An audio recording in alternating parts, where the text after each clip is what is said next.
Hello, it's me, your babaetang Chekadora.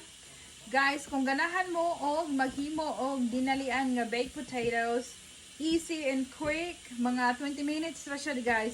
Himo na to siya sa microwave. So atong gihugasan na ko daan na ato ang potatoes ha. Hugasan na dako ni siya nga potato. Unya ako na siyang butangan og mga tura ni siyang ko anon. Luba-lubaon.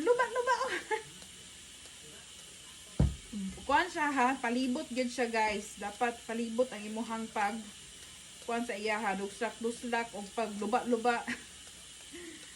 Unya, pag human, ato ni siyang ibutang sa microwave og 20 minutes. 10 minutes, each side siya bayoy. Ibutang na nato siya sa microwave bayoy. So, ato ni siyang lutuon for 20 minutes. 10 minutes each side. So, after 10 minutes, bayo ito ni siyang i-balihon na po sa pika side kay para even ang iyang pagkaluto. Easy and quick rin ni siya nga pagkaluto bayoy.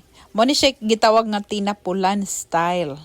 Kung lutuon po ni mo ni sa oven bayoy, maabtan po ni siya og isa ka oras usa maluto niya. Duha ra ka buka kung lutuon, kalas ang kuryente, kalas ang oras, mao nang ibutang sa microwave.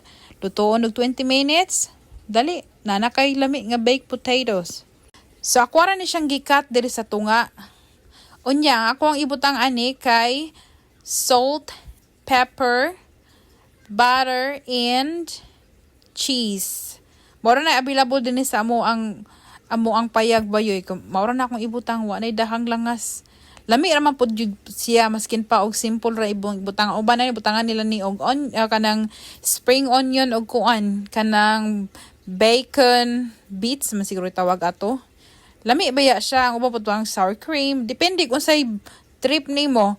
Unya kay amo ang available ani maora man ni siya. So diri rata pag human ako butang mga toppings ani bayoy gibutang nako sa microwave og siguro mga 1 minute lang siya kay para mumelt ang iyahang kuan cheese.